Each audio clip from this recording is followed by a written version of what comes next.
자, 이제 문법상의 차이점입니다. 자, 문법 그러면은 일단 기본적으로 이건 아셔야 돼요. 문법 그러면은 조사와 뭐다? 어미. 조사와 어미가 바로 문법입니다. 자, 하나의 예를 들어서 공부를 조금 하고 넘어가도록 하겠습니다. 자, 지금 예문에 철수가 밥을 먹었다라는 문장이 있습니다. 어, 우리는 지금 문법을 공부하는 거고, 문법이라고 하는 것은 조사와 뭐다? 어미다. 자, 그럼 여기에 조사는 뭐가 조사입니까? 가, 이게 이제 주격조사, 그 다음에 을, 요거는 목적격 조사. 체언 뒤에 이렇게 붙어가지고 어떤 문장 성분을 만들어주는 게 바로 조사입니다. 자, 그럼 어미는 어떤 것이냐? 얻다라고 할 때 이게 기본형이 원래 먹다잖아요. 그럼 먹다라고 할 때 이쪽을 간이라고 하고 그 먹 아래쪽을 다 미라고 합니다. 그러니까 이렇게 끊으면 먹이 간이고 얻다는 어민데 자 어민데 이런 게 있어요. 어미라고 하면 다 똑같은 어미냐? 이 어미라고 할 때도 두 가지로 분류가 되는 게 어말어미라는 게 있고 어말어미라는 건 말 그대로 말자가 끝말자니까 제일 뒤에 붙는다 이거죠. 그 다음에 선어말어미라는 게 있습니다. 선어말어미. 이따가 이제 높임법 할 때도 중요하게 나올 거예요. 그래서 선어말어미는 어말어미 제일 뒤에 있는 것보다 한 칸 앞에 있다. 그래서 요 어시라고 하는 게 바로 선어말어미인데, 자, 선어말어미는 보통 높임의 의미를 갖는 것과 그리고 시제 요 두 가지가 해당이 됩니다. 그래서 높임과 시제는 선어말어미다. 그리고 어말어미는 우리가 이제 앞으로 계속 배우겠지만 이것도 세 가지가 있어요. 이거는 종결어미, 그리고 연결어미, 그 다음에 전성어미. 이것만 나중에 학습하도록 합시다. 그래서 일단 지금 여기에 나와 있는 요 다라고 하는 것은 뭐가 된다? 요 종결어미다. 종결어미. 그래서 일단은 문법을 공부하려면 여러분들 머릿속에 문법은 조사와 어미를 이야기하는구나. 조사라고 하는 것은 보통 체언도에 붙는구나. 어미라고 하는 거는 동사 혹은 형용사에서 어간이 앞에 부분이고 그 뒤쪽의 부분을 우리가 어미라고 하는구나. 이 정도는 알고 그리고 공부를 하지 맞죠. 자, 아시겠죠? 자, 그러면 다시 본문으로 돌아가 봅시다. 자, 첫 번째 중세국어에는 주격 조사만 있고 주격 조사가 이만 있고 가는 없었는데 아까 철수가 밥을 먹는다. 가가 주격 조사였는데 중세 국어에는 아직 가가 안 나왔대요. 그 다음에 이만 있었다. 그런데 이 이가 환경에 따라서 그냥 모음 이만 가지고 실현되기도 하고 또는 생략되기도 했다. 자, 그러니까 일단 첫 번째 문법상의 어떤 특징 차이점은 주격 조사가 뭐만 있었다? 이만 있었다 이겁니다. 주격 조사가 이만 있었다. 자, 그 아래쪽에 예문을 좀 봐봐요. 그래서 구름이라는 말이 있는데 요 말은 여기 써 있는 것처럼 구름 플러스 이다. 구름 플러스 이다. 현대어로 우리가 현대말로 표기할 때는 이렇게 요거 구름이 요거 네모 이렇게 표기하죠. 아까 배웠던 끊어적기입니다. 끊어적기. 자, 그런데 중세국어는 어떻게 했다? 요거 구름이처럼 이렇게 이어적기를 했다. 자, 그런데 여기에서는 어떻게 이가 쓰인 건지 아닌 건지 알 수가 없잖아요. 근데 사실 이거는 여기 쓰이는 것처럼 자음으로 끝났을 때는 자음으로 끝났다는 거는 그 room처럼 밑에 받침이 있다는 겁니다. 받침이 있을 때는 이렇게 이가 붙는 거를 갖다가 약속을 한다. 어? 이게 이제 고유어니까 이렇게 이어졌기가 되는 거지. 만약에 우리 그 훈민정음 어대본에 나오는 것처럼 이런 말이 거기에 나와요. 백성. 백성 할 때 이게 한자입니다. 한자. 한자가 더 작대기가 있는 그 이응이었고 여기에는 이렇게 이가 이렇게 붙습니다. 그래서 백성이처럼 요거 자음으로 끝났을 때 자음으로 끝났다는 것은 거기 받침이 있을 때는 이렇게 이 초성 이음까지 써주고 이가 붙는다. 자, 그리고 두 번째, 여기 위를 한번 잘 봐봐요. 받침이 없는 경우인데, 자, 받침이 없다는 거는 몸으로 끝난 거잖아요. 그런데 이나 반몸 이 외의 몸으로 끝난 체온입니다. 외에. 그래서 이나 반몸 이로 끝난 건 뒤에 나오니까 따로 보시고. 자, 지금 아래쪽에 보니까 요거는 부텨라는 말이 있는 겁니다. 부텨. 부텨라고 하는 거는 뭐 부처님이죠. 부처님. 부텨. 그러니까 요거는 여라고 하는 거는 여는 이 플러스 어로 만들어져요. 좀 이따 공부할 겁니다. 이 플러스 그러니까 얘는 어로 끝난 것이고 자, 어로 끝났으니까 여기에는 그냥 뭐만 붙는다? 그냥 작대기 하나만 붙는 것이다. 작대기 하나만 붙는 것이다. 그래서 부채라는 말을 쓰게 되고 자, 세 번째 불휘라고 할 때 요 휘자를 잘 봐봐요. 휘자. 자, 휘자도 역시 받침이 없고 자, 모음이 지금 뭐로 끝났냐면은 위로 끝났잖아요. 위. 그 밑에 위라고 하는 거는 여기 이로 끝난 거 아니겠습니까? 이.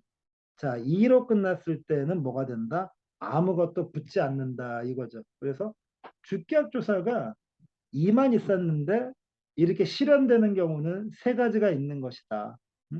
자음 뒤에는 자음 뒤에는 지금 보신 것처럼 이렇게 이음까지 있는 이가 쓰이고 자 모음 뒤에는 요게 붙는데 자 그 모음 가운데도 이 모음이나 반모음 이로 끝났을 때는 어떻게 된다? 아무것도 붙지 않는다. 자 이렇게 되는 겁니다.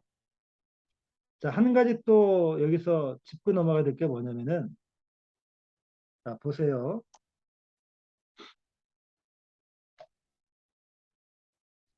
자 우리 그 모음을 만들 때 이중 모음을 만드는 방법입니다. 그래서 여기에 보면은 그 여가 있는데 여라고 하는 것은 자 이가 앞에 있고 그 다음에 어가 붙는 거예요. 그래서 이어 발음을 좀 빨리 해보세요. 이어 그러면 여가 된다 이겁니다. 그러니까 이때 여를 만났다는 것은 뒤에 뭐가 있었다? 어가 있었다는 얘기죠. 그러니까 부텨라고 할 때 부텨라는 말은 얘는 지금 이가 아니라 어를 만난 거기 때문에 여기에 이가 붙은 거다. 이런 얘기였고 자 위라고 하는 거는 5 플러스 2 그래서 이 이를 갖다가 여기서 요게 이제 같이 쓸 때 요게 반몸이 되는 거거든요.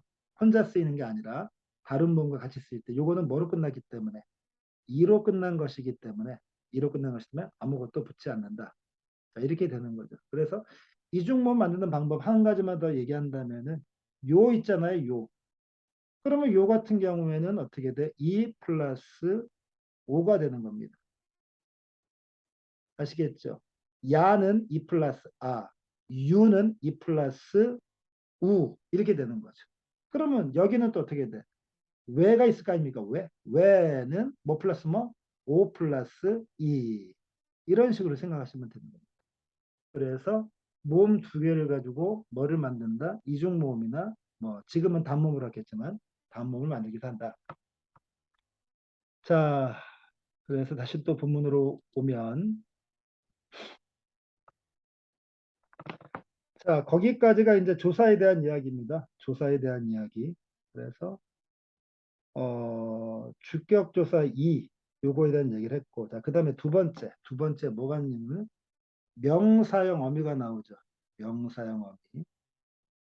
문법은 조사 그리고 어미다. 그래서 명사형 어미.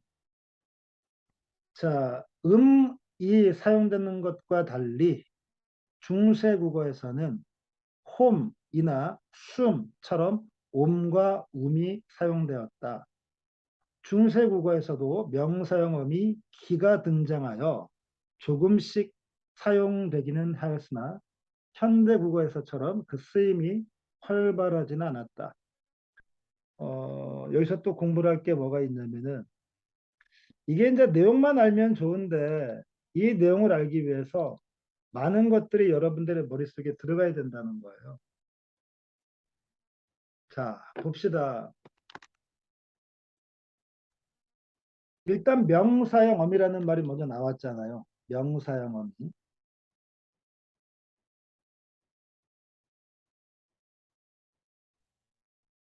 아까 선생님이 그 어미는 선어말어미와 어말어미로 나뉜다.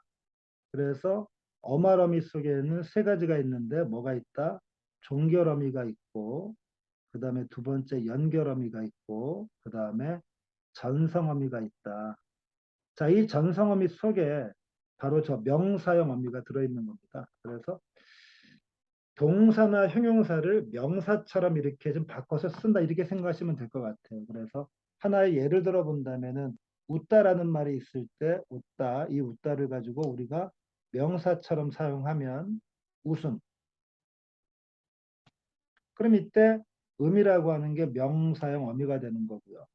그 다음에 슬프다, 슬프다. 그러면 이때는 또 우리가 슬픔이라고 쓰지요. 그럼 슬픔할 때는 요 미음이 명사형 어미가 되는 겁니다. 그래서 전성어미에 속하는 명사형 어미가 저렇게 쓰이는데 지금 보시다시피 우리는 보통 음과 미음을 사용한다는 거죠. 하나 더 예를 들어 본다면 놀다? 놀다라고 하면은 여기다가는 또 뭐야? 아까 웃다라고 할 때 웃은 음성 모음이고 놀다 할 때 놀은 양성 모음이지만 우리는 현대어는 그냥 다 똑같이 뭐를 사용한다? 음을 사용한다. 자, 그런데 중세 국어는 두 가지가 있다는 거죠. 뭐하고 뭐? 옴과 음이 있다는 거예요. 그럼 왜 두 가지가 있을까? 옴과 음. 아까 그 음은 시간에 얘기한 것처럼 중세 국어에서 가장 중요한 게 바로 모음 조화하고 이어졌기 아니겠습니까? 그러니까 이거는 모음 조화를 생각하셔야 되는 거죠. 그래서 옴이라고 하는 거는 양성 모음일 때, 음이라고 하는 거는 음성 모음일 때. 자, 연습 한번 해봅시다. 놀다라는 말이 있어. 그러면 놀다에다가 명사형 어미를 붙입니다. 그러면 옴을 붙이겠지요. 자, 그렇다고 놀을 옴이라고 쓰면 안 되겠죠. 왜? 모음 좋아하고 무조건 뭐하라? 이어졌게 해라. 그러니까 아마도 중세 국어에는 노름 이렇게 표현했겠죠. 어? 자, 웃음도 마찬가지. 웃 플러스 이때는 어떻게 돼? 음이 붙었겠죠. 왜? 음성 모음이니까.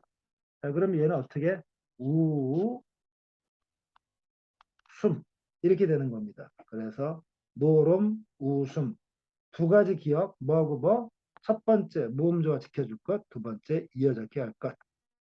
자, 이것이 바로 명사형 어미입니다. 자, 이해되셨죠?